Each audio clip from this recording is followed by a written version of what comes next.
موجود ہیں علیمہ خان صاحبہ یہاں پہ تشریف لے کے آئی ہیں. علیمہ صاحبہ پہلے بتائیے گا کس کیس میں یہاں پہ آپ تشریف لے کے آئی ہیں اور کیا بنا اس کیس کا؟ یہ ایک تو وہ جو میری ٹریولنگ کا تھا اس کے لیے ہائی کورٹ کے جج صاحب نے کہا تھا کہ KTC سے بھی اپروول لیں. تو اب یہ کارروائی اس وقت یہاں پہ شروع کروائی ہے. ایک ایپلیکیشن دی ہے لیگل، ہمارا ادھر کیس چل رہا ہے صادقآباد کو، اس میں ایپلیکیشن پہ بھی آرگومنٹس ہونے، نوٹس لیگل کیس کی میڈم آئی تھی آج. آپا یہ بتائیے گا کل پرسوں سے جو ہے نا بڑی خبریں چل رہی ہیں مذاکرات کی. آپ کی خان صاحب سے ملاقات ہوئی ہے، بیرسٹر گوہر صاحب بھی آپ کے ساتھ موجود تھے. انہوں نے کہا ہے کہ خان صاحب نے کسی کو مینڈیٹ دیا کہ آپ جائیں اور شہباز شریف حکومت سے مذاکرات کریں. کوئی اس طرح کی کوئی خبریں ہیں؟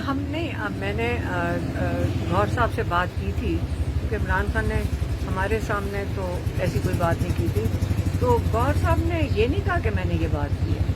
تو اب میں نے کہا میں یہ غلط خبر چل رہی ہے کہ مذاکرات کریں شہباز شریف سے کس چیز کے اوپر. وہ کہتے ہیں یہ نہیں میں نے کہا تھا. پتہ نہیں مجھے کوئی کنفیوژن ہی ہے. وہ گوہر صاحب بھی کلیئر کر سکتے ہیں کہ یہ بات ان کے حوالے سے کی جا رہی ہے.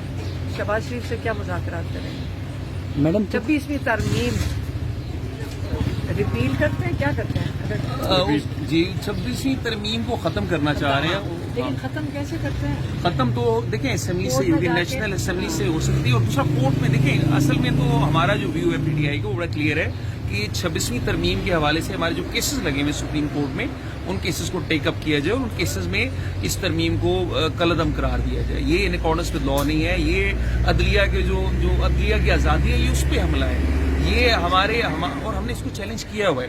تو اس کا امینڈمنٹس کا دیکھیے ایک تو طریقہ کار یہ کہ اسمبلی میں جائیں. اسمبلی کے حوالے سے خان صاحب کی بڑی جینوئن کنسرن ہے. یہ تو اسمبلی جیلی ہے، یہ تو فارم 47 والے بیٹھے ہوئے ہیں، یہ تو 17 سیٹوں والے انہوں نے بیٹھ کے اٹھا کے امینڈمنٹس کر دی. تو ان کی تو کوئی قانونی حیثیت نہیں ہے.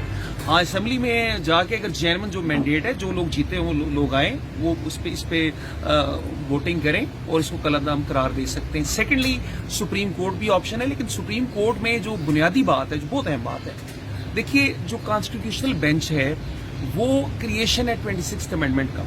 ہمارا قانون یہ کہتا ہے کہ نو باڈی کین بی جج آف ہز کاز. اب وہ خود اس ترمیم کی کریشن ہے کانسٹیٹیوشنل بینچ، وہ تو یہ نہیں سن سکتا. اس کا سب سے اچھا طریقہ کار ہے جو سپریم کورٹ تھی اس وقت، یہ نئے ججز سے پہلے، نئے ججز کے آنے سے پہلے اس سپریم کورٹ پہ مبنی ججز کا فل بینچ بنایا جائے. وہ فل بینچ اس کیس کو سنے اور ڈیسائیڈ کرے. یہ سب سے بہتر طریقہ اور قانون کے مطابق طریقہ ہے، کیونکہ باقی ججز بھی 26ویں ترمیم کے نتیجے میں آئے ہیں اور کانسٹیٹیوشنل بینچ بھی 26ویں ترمیم کے نتیجے میں بنا ہے. تو وہ خود سے کس طرح فیصلہ کر سکتا ہے؟ اس کا میرا خیال ہے اس کیس کی ہیئرنگ کرنا ان اکارڈنس ود لا اور پرنسپلز نہیں ہے. آپا یہ بھی کل سے خبریں گردش کر رہی ہیں کہ یہ جو بات ابھی انہوں نے کی ہے نا بیرسٹر فیصل نے، کہ اگر گوہر صاحب بات کرنا چاہیں شہباز شریف سے، اور وہ دو چیزیں کر سکتے ہیں، ان سے مانگ سکتے ہیں. ایک کہ یہ 26ویں ترمیم ختم کرو کیونکہ فارم 47 نے کیا، اور دوسرا سیٹیں واپس کر دو. مجھے تو نہیں اور سمجھ آتی کیا بات ہو سکتی ہے شہباز شریف کی حکومت سے. تو اس وقت تو جو سارے کیسز ہیں ان پہ بہت اثرات ہوئے ہیں. عمران خان کہتے ہیں کہ انصاف کا نظام اس 26ویں ترمیم نے بالکل ہی دفن کر دیا ہے. پہلے بھی اس کو اصلاحات کی ضرورت تھی، لیکن اب تو بالکل ہی اس کو دفن کر دیا ہے. تو ایک تو یہ سپریم کورٹ کا راستہ لیتے ہیں، لیکن یہ کس کے پاس جائیں گے لے کر کیس، کیونکہ یہ تو 26ویں ترمیم والا کورٹ ہے. تو آگے لوگ کہاں سے انصاف لینے جائیں گے یہ دیکھنے والی بات ہے. جب تک یہ 26ویں ترمیم ختم نہیں ہوتی، ججز کو اپنے جو ان کو انڈیپینڈنٹ اور آٹونومس نہیں کیا جاتا، تب تک پاکستانیوں کو بھول جانا چاہیے انصاف کا نظام دفن ہو چکا ہے. میڈم 5 ججز نے جو سپریم کورٹ کو لکھا ہے، ان کے جو ہے کل ان کے نوٹ میں یہ بھی تھا کہ جب مشکل وقت تھا تو ہمارا نام یہ تاریخ میں لکھا جائے گا کہ یہ 5 ججز جو ہے وہ ساتھ کھڑے ہوئے تھے انصاف کے لیے. ان 5 ججز کے بارے میں کیا کہیں گی جو ہائی کورٹ، اسلام آباد ہائی کورٹ کے؟ کیونکہ کل 5 کا جو ہے وہ سائن ہوئے. اچھا میں آپ کو بتاؤں، میں تو کہوں گی کہ پاکستان کے سارے ججز کھڑے ہو جائیں اور انصاف، تاکہ وہ سب کا نام تاریخ میں آئے. کیونکہ یاد رکھیں، آپ عمر بن باروت کیا آپ حق کے ساتھ اور سچ کے ساتھ کھڑے ہو کہ آپ نہیں کھڑے ہو، ٹھیک ہے؟ تو جو کھڑا ہوگا وہ بھی یاد رکھا جائے گا, جو نہیں کھڑا وہ بھی یاد رکھا جائے گا. تو آپ نے اس وقت ان لوگوں نے, سارے ججز نے فیصلہ کرنا ہے کہ آپ نے تاریخ میں سچ کے ساتھ کھڑے ہونا ہے یا آپ نے اپنے انصاف کے نظام کو دفن کرنے میں حصہ لینے والے ججز مانے جانا ہے. اور سورہ نساء کی 135ویں جو آیت ہے نا, وہ میرے خیال میں یہاں باہر لگا لینی چاہیے. اور آپ سارے میرے خیال میں اب ہم اس کو یہ ذرا پروموٹ کرتے ہیں, ججز کو سناتے ہیں تاکہ یہ آئندہ کے لیے ان کو پتہ ہو کہ اللہ تعالیٰ کی کتنی سخت سزا ہے اگر وہ انصاف نہ دے سکے.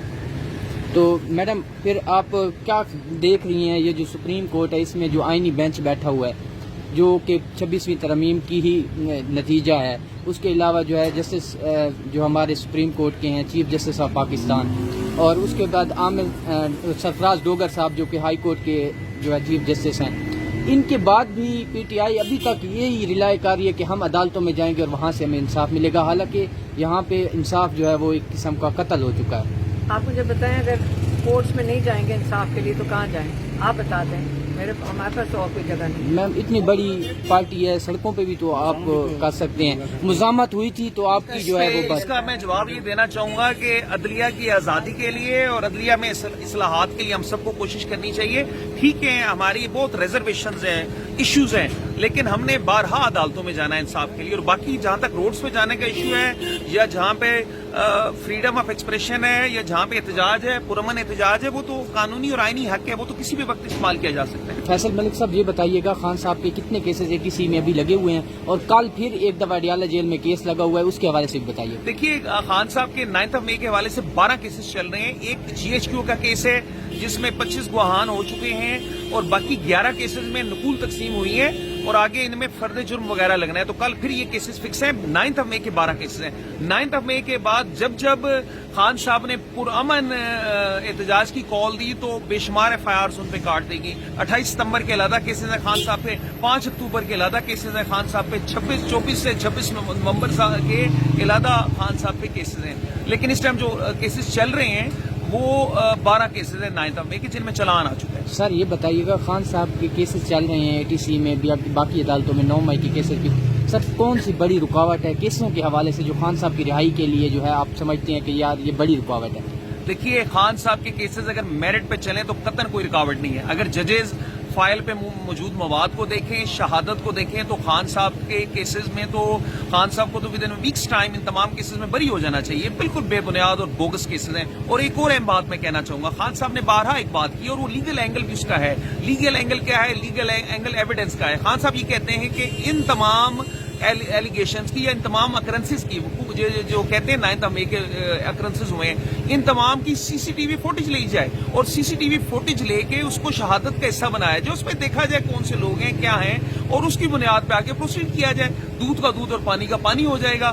تو یہ بڑی لاجیکل اور لیگل بات خان صاحب نے کی ہے اور یہ بھی ہمارا مطالبہ بھی رہے گا ڈیورنگ ٹرائل. باقی جہاں تک آپ کا یہ کہنا ہے کہ کیا رکاوٹ ہے, میرا خیال ہے اگر آئین اور قانون کے مطابق ہمت کر کے حوصلے سے انصاف کیا جائے تو خان صاحب فوراً باہر آ سکتے ہیں. بہت شکریہ فیصل ملک صاحب ہمارے ساتھ موجود تھے. یہ علیمہ خان صاحبہ جو ہے یہاں پہ پیش ہوئی اور اس کے بعد ابھی وہ واپس جا رہی ہیں. جو بھی اپڈیٹ ہوں گی آپ لوگوں کے ساتھ شیئر کریں گے. تب تک اجازت دیجیے, اللہ حافظ.